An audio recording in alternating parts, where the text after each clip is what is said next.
Hola queridos internautas, Luchita Cano les habla y hoy vamos a hablar de la muerte. Así, fría, tajante, sólida, irreversible. Hay que hablar sobre ella. Y no estamos acostumbrados a hablar sobre ella. Desde hace varias décadas hemos reducido al muriente, a la muerte y al fenómeno de morir a una habitación fría, silenciosa y macabra, realmente. Todo lo que cobija el fenómeno de morir es tristeza. Y eso es lo que pensamos acá en Occidente. Es muy diferente lo que pensamos en Oriente. Son dos culturas completamente diferentes. En esta cultura occidental no nos preparamos para trascender. Nos preparamos para vivir el aquí y ahora, que si bien es una verdad sagrada, el aquí y el ahora también puede ser morir. Aquí nosotros nos preparamos todos los días para morir. Todos los días resignificamos la vida, todos los días tratamos de limpiar nuestro karma y hacer del dharma lo que es correcto, para no sufrir al final de la vida. Y eso a veces se logra con pequeñas conversaciones, que hoy son un gran capítulo, y un gran capítulo que está en stand-by en la profesión, en cualquier profesión de la salud, que es una conversación compleja sobre la muerte, una conversación compleja sobre la voluntad anticipada. La muerte no está en la agenda de nadie, porque el que se muere es el vecino. A mí no, aún no me toca. Porque el que le da cáncer es al vecino. Al que le dio un evento cerebrovascular y quedó en coma o quedó en estado vegetal es el vecino, no es a mí. O es al tío, primo, hermano de la mujer del mocho. Pero no es a mí, nunca me toca. Entonces ese punto en el orden del día no está.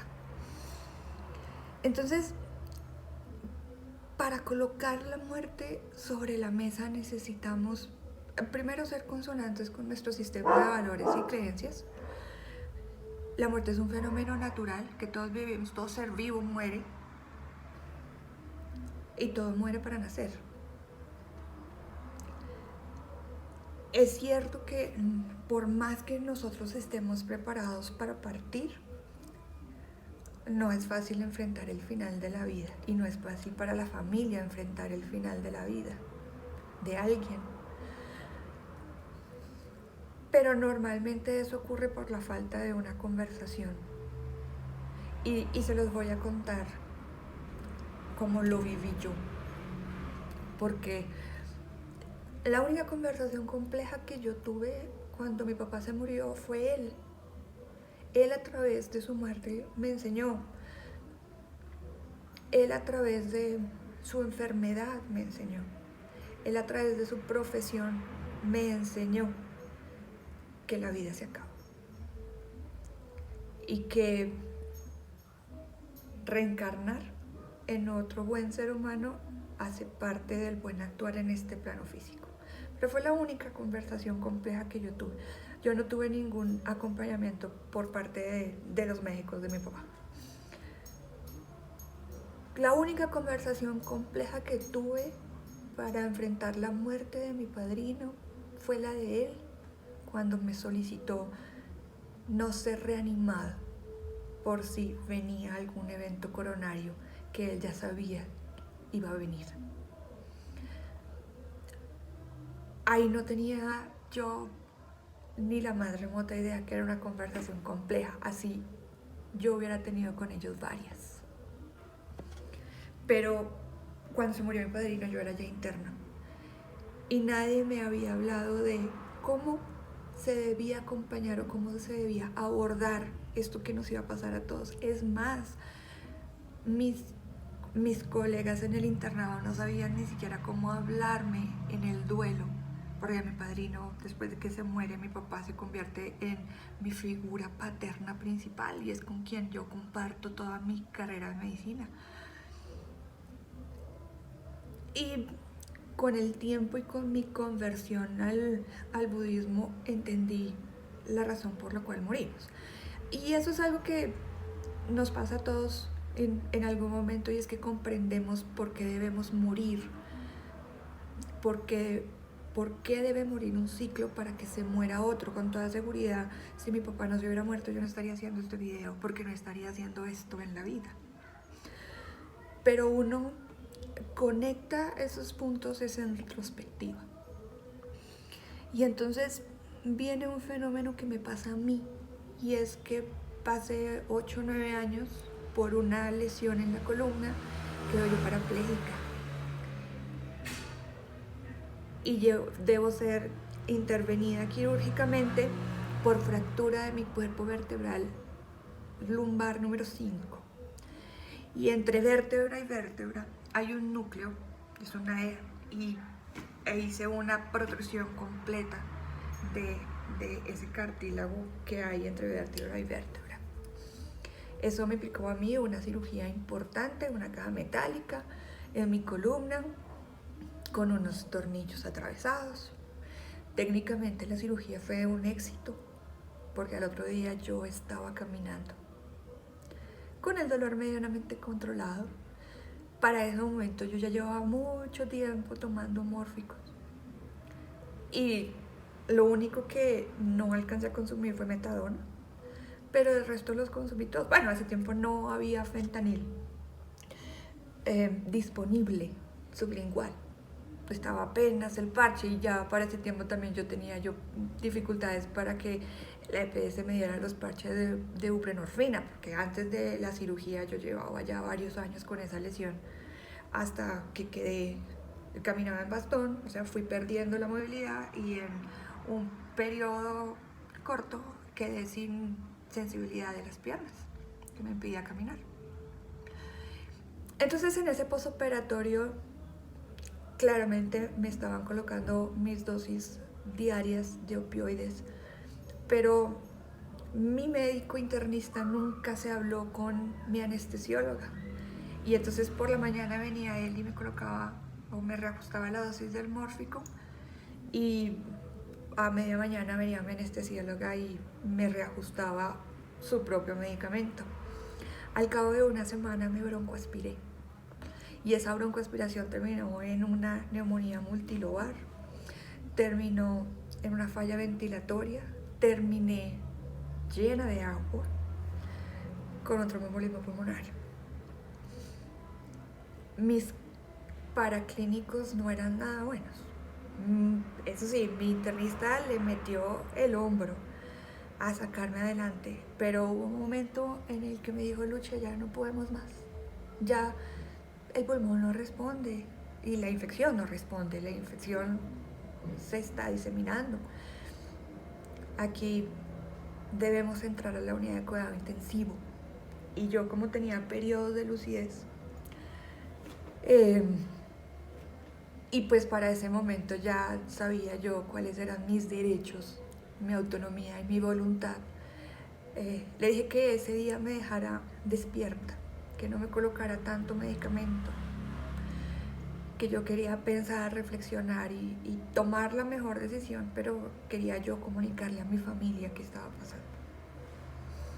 Y así fue.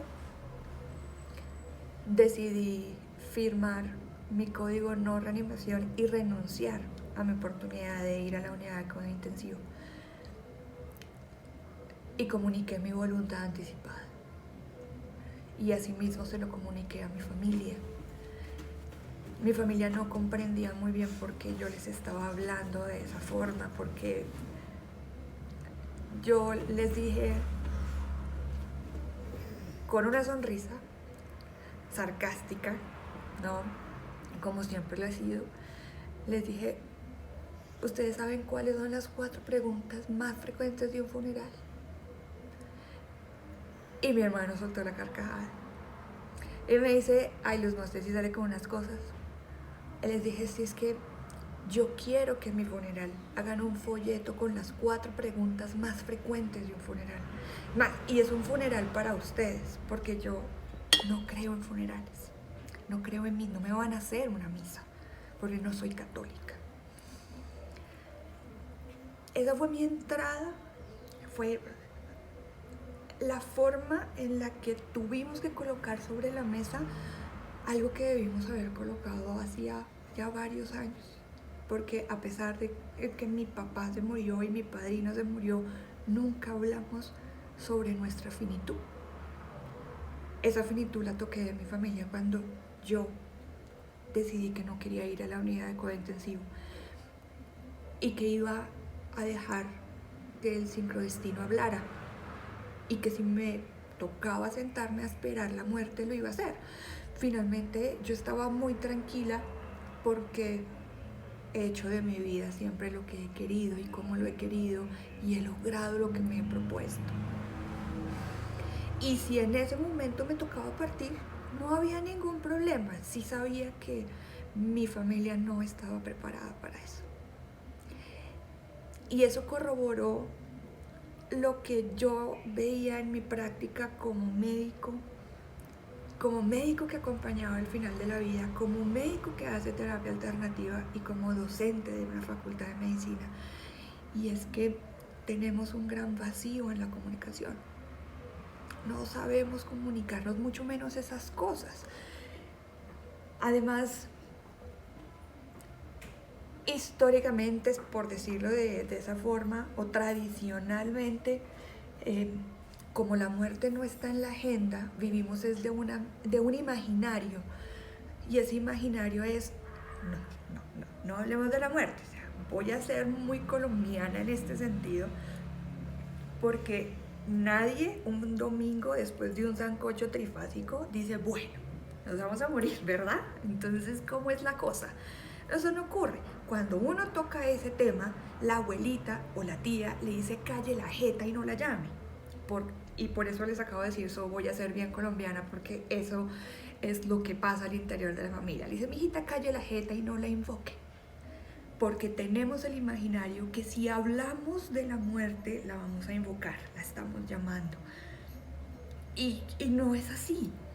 De ninguna forma, la muerte nos va a llegar, tarde o temprano. Tengamos un credo o no tengamos un credo. Porque no es que los que no crean en algo específico no se vayan a morir, se van a morir igual. Van a sufrir en la misma medida que uno puede sufrir.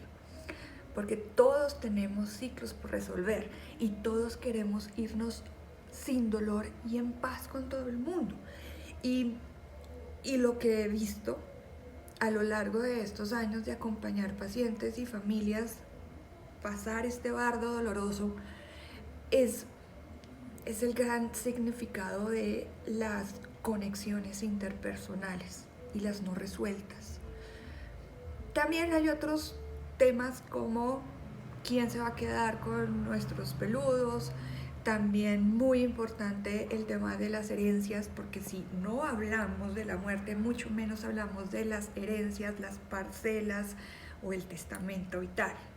No funciona. Normalmente debería ser tan normal como la muerte. Pienso que todos deberíamos hablar sobre la muerte de la misma forma que hoy hablamos sobre la sexualidad. Sexualidad, porque tenemos otro tema tabú ahí, un paréntesis, que es el transgenerismo. Inclusive las mismas drogas, ¿no? También las mismas drogas, hablando de las que producen efectos psicotrópicos. Es todos estos temas que nosotros no hemos podido hablarlos libremente en nuestra familia, no lo hablamos libremente con los pacientes, porque los pacientes no les podemos mentir. Lo más fácil es ser muy sólido en la respuesta y derivar esa respuesta tan esperada para el paciente. Les puedo decir que no hay una fórmula mágica de cómo entrar a una conversación compleja, porque eso depende de dos cosas: sistema de valores y creencias. Dos cosas, valores y creencias. Depende de eso. No todos tenemos la misma percepción de la muerte, el mismo concepto de la muerte. Eso varía según la propia religión. Una cosa es la religión, otra cosa es la espiritualidad. La religión depende de la etnia, depende de la edad. Las concepciones sobre la muerte de los niños son bien diferentes a las de los alumnos, perdón, a las de los... Bueno, finalmente sí, somos alumnos de la vida, pero es diferente a la percepción que tienen los adultos o tenemos los adultos. Depende también de nuestro nivel educativo. Todas esas variables independientes hacen parte de ese gran concepto de morir que debemos conocer. Y una vez conocemos esa noción de muerte que tiene nuestro paciente y la familia, podemos avanzar en si le tiene miedo o no. Pero no hay que empezar a hablar nosotros primero. Hay que dejar que ellos hablen. Y si la primera visita, la segunda visita, es el silencio, es tener cosas defensivas como esto no me importa, o tener un discurso más bien tajante y más bien de negación, hay que darle tiempo al tiempo. La enfermedad va hablando en el cuerpo por sí sola y va a llegar en un momento en el cual el paciente va a hacer preguntas cuchi. Y cuando haga esas preguntas cuchi, es cuando nosotros debemos estar preparados para darle la mejor respuesta, no la más técnica. El paciente tiene clarísimo, y todos tenemos clarísimo, que morir significa el cese de toda actividad de las células, que nos conlleva a fallecer. El paciente lo sabe, pero lo que no sabe es cómo resignificar su vida. No sabe porque no se puede devolver en el tiempo. No sabe cómo resolver esos conflictos que tienen no resueltos. Y ahí es cuando nosotros jugamos un papel importante. Existen varios métodos, como por ejemplo el confort, es un método para establecer comunicación compleja con los pacientes. Pero yo siempre les digo a mis estudiantes, deje que el paciente hable. Primero el paciente. Cuando resolvamos algunas dudas del paciente, podemos ir a la familia. Pero recuerden que al final de la vida las decisiones las toman los pacientes, inclusive qué es lo que se quiere hablar o no. Eso debemos tenerlo muy en cuenta. En esos minutos pueden ser 5, 10 o a veces 40 minutos de puro silencio. El silencio también es terapéutico. Cuando yo tengo un paciente que no es tan fluido o no quiere o está en negación, yo solamente le pongo una tarea y es escribir.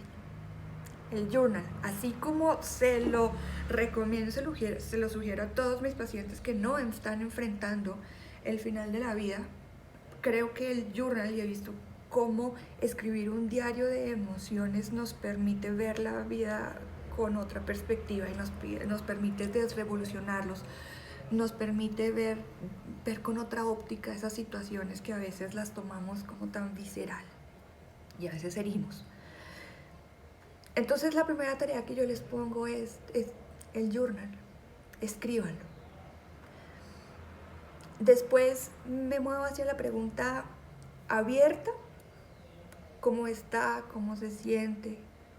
¿Qué soñó? ¿Qué sintió?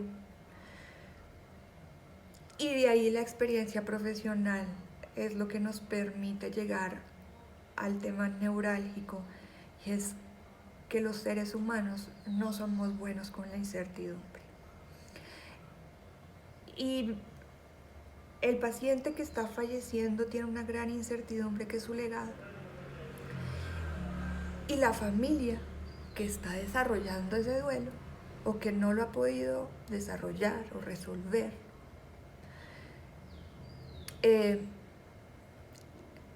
está enfrentando la incertidumbre de qué es la vida sin esa persona. A veces las familias no piensan en que es un fenómeno natural y que debemos trascender, así como la comida se vence y no la podemos comer. porque nos intoxicamos, la vida se vence. Las familias con quienes tenemos un vínculo más estrecho empiezan a pensar es en función de qué voy a hacer yo sin, y qué va a pasar sin. Y queridos amigos, después de haber enfrentado yo las muertes de mis seres más queridos, incluida la de mi hijo, los planetas siguen girando, inevitablemente. Yo no les puedo decir que el dolor se aumenta o se disminuye. Ese vacío que dejan las personas se perpetúa en el tiempo. Lo que pasa es que empezamos a comprender la razón por la cual esa persona tuvo que fallecer, más allá de su enfermedad. Cuando comprendemos que si yo de acá no me apago para poder prender acá, y acá debo apagarme para poder prender acá, el dolor empieza a ser más comprensible. Y digamos que esas son las fases del propio duelo. Yo les voy a dejar ahí los links de donde yo tengo los escritos sobre lo que les he venido diciendo. Pero también me han preguntado que en la carrera de medicina, ¿cuándo sería conveniente que los estudiantes aprendieran a comunicar malas noticias? Y si bien yo tengo claro que es imperativo en la formación de los profesionales en salud, no estoy segura cuándo, porque primero hay que investigar la noción de nuestros estudiantes. Y me he dado cuenta es por los seminarios que he tenido y las actitudes de los estudiantes cuando empiezo la introducción. En solo la introducción del seminario de cuidado paliativo ya empieza uno a ver las posturas de las personas y ya empieza uno a ver o a sentir quién está enfrentando un momento doloroso o no. Y tampoco estoy tan segura cuándo sea, porque los profesionales en salud tenemos una misión que es salvar, ¿no? Entonces todo lo que hacemos es salvar, mejorar.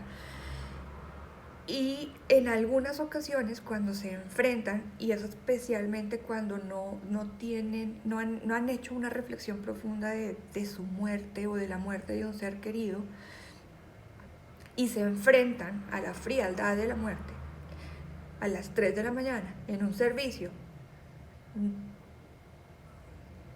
la vida les cambia.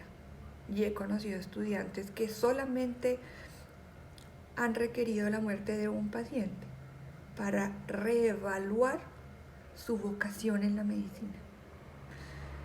Y eso me sigue cuestionando cada vez que estructuro el sílabus de mis seminarios.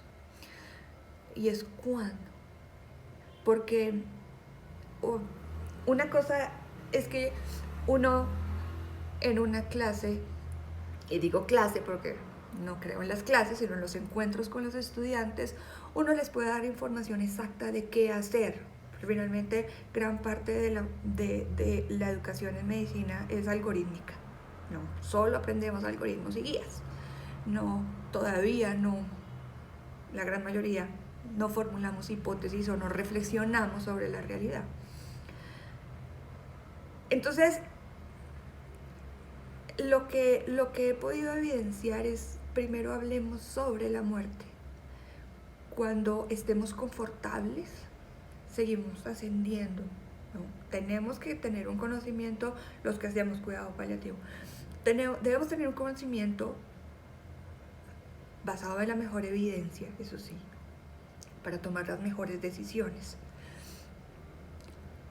Pero también las mejores decisiones humanas. Y en el terreno de lo humano, el arma que tenemos es la dialéctica, es hablar. Y es hablar como si estuviéramos tomándonos un tinto. Y creo que por eso he hecho este video. Hay una teoría, y es que la luz que vemos al final del túnel es la luz que vemos en el nacimiento. Si me preguntan a mí, yo creo en la reencarnación, yo soy budista. Y lo que yo hago en mi vida todos los días es resignificarla y tener un buen dharma para que en la vida siguiente yo pueda elevar mi conciencia un poco más. Pero es mi concepción, es lo que yo he hecho de mi concepción. Es esta misma reflexión la que me permite abordar los pacientes de una manera diferente. Y porque yo he vivido, no estoy diciendo que uno definitivamente tiene que vivir fenómenos próximos a la muerte. De hecho, una de las razones por las cuales a veces no voy a hacer la frase nuevamente. Nosotros seguimos actuando sobre protocolos que ya llevan varios años, porque no tenemos elementos suficientes para investigar en la proximidad de la muerte.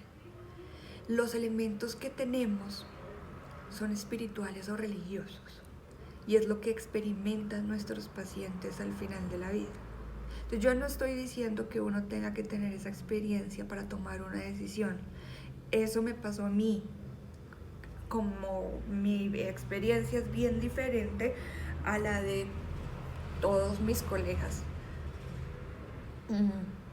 Pero indudablemente la experiencia en ese plano de lo humano hace una diferencia a la hora de sentarse y tomarle la mano al paciente y decirle tranquilo que yo sé por qué bardo está atravesando. Y no quiere decir ni mucho menos que si uno no lo hace es una mala práctica, ni mucho menos. Finalmente para eso estamos en un equipo transdisciplinario. Y lo digo transdisciplinario porque soy especialista en la transdisciplina, que es bien diferente a una melcocha de varias profesiones, que es lo que ocurre en este momento. Aquí no tenemos equipos transdisciplinarios porque todavía tenemos una división muy marcada de las disciplinas. Pero resulta, amigos, que la muerte no sabe de disciplinas. Es así. Y como la muerte no sabe de disciplinas, al paciente que está en sus horas finales no le interesa ni siquiera si soy médico. Le interesa que alguien le comprenda. Y finalmente lo que la familia necesita es un ser empático y compasivo que comprenda que atravesar por esa situación no es tan fácil como tomar ok. Uno podría hablar horas y horas y horas sobre el concepto de la muerte, porque el concepto no es biológico, y lo que realmente hace sufrir a los pacientes es lo deontológico, ¿no? Las necesidades espirituales de los pacientes al final de la vida son deontológicas y hay que estar preparados para esas. Pero yo los invito a que en una conversación muy cálida abran el tema en sus familias. Es que la vida puede acabarse mañana y la familia también merece saber cómo quiere uno enfrentar su final, y porque uno debe ser maduro, consecuente y no dejarle ningún chicharrón a la familia. También quiero ser muy colombiana en ese término, porque a veces por no hablar esos temas la familia queda bien enchicharronada, y tampoco es justo, porque a ese lío le agregamos el dolor de la partida. Seamos justos, es un tema de justicia. humana, de ser consecuente con nuestras actitudes, con nuestros valores. Les aseguro que la muerte no va a venir si se toman un tinto y hablan de su voluntad anticipada, se los aseguro. Probablemente alguien de su familia quiere hablarlo y le da pena, porque también pasa, y es que a la gente le da pena hablar, como ay, qué charro ese tema, como que ay, no, nada que ver. Y no, queridos amigos. Cualquier pregunta, duda que tengan en la cajita de comentarios, me cuentan si les parece esta clase de videos. Yo procuro en mis videos ser lo más humana y auténtica posible, porque eso somos. Hay una razón por la cual yo tengo siempre conmigo en mi escritorio de trabajo, estos dos seres son los que me acompañan siempre.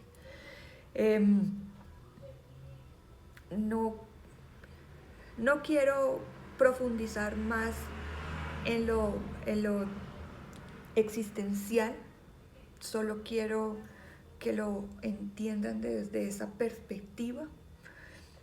Quería desmitificar que no por hablar de ella va a llegar, y se van a dar cuenta que el día que les toque enfrentarlo por una enfermedad propia o por una enfermedad de su ser querido más allegado, hay que tomar decisiones con la cabeza, entendiendo la trascendencia y el legado que está dejando esa persona que está atravesando el bardo doloroso y necesita atravesarlo para entrar al bardo luminoso. El duelo también tiene fases. Uno puede empezar a desarrollar el duelo desde antes que la persona fallezca hasta siguientes años posteriores. En algún escrito reciente les puse que un estudio acompañó a un número importante de participantes desde la muerte de su ser querido, papá o mamá, en la elaboración del duelo, y encontraron que uno puede durar toda la vida en duelo, hasta 70 años. Encontraron participantes de 70 años que no habían llevado a cabo esas etapas del duelo, por lo tanto no habían desarrollado la resiliencia. Es un terreno humano, amigos. Es lo que les quiero decir, es lo que les quiero dejar.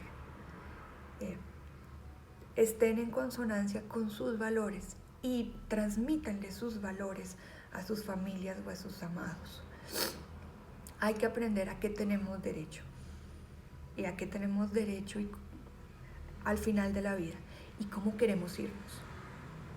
Si me preguntan a mí cómo Lucha se quiere ir, yo me quiero ir al lado de mi ser, sola, por supuesto, no me quiero llevar a nadie, pero en paz, escuchando la música que a mí me gusta, de fondo que suene Tarja Turunen, al lado de mi esposo, tranquilo, porque mi voluntad anticipada está al lado de mi contrato matrimonial, al lado de quienes me quieran acompañar, pero en silencio, porque muy seguramente antes de entrar en mi bardo doloroso ya habré hablado con mi familia. Expresen cómo se quieren ir. Es normal, así como uno decide cómo se quiere ir a la fiesta. Uno se quiere ir con su mejor cara, ¿no? Y por algo en Oriente se preparan tanto los cuerpos, ¿no? Hay que dignificar el cuerpo, ¿ok? Por este video no es más. vuelvo y les digo, si tienen dudas, no tengo sistema de QRS, o sea que las quejas y los haters, no, hello, no, no, no. Yo no quiero haters con estos videos. Si no les gusta, keep scrolling. Pero si tienen dudas, si quieren tomarse un tinto conmigo y hablar de este tema, con mucho gusto. Si no, busquen a su familia o a su médico de atención primaria y sean ustedes los que coloquen el tema. Bueno, por hoy no es más. Espero que tengan un excelente resto de día. Namaste.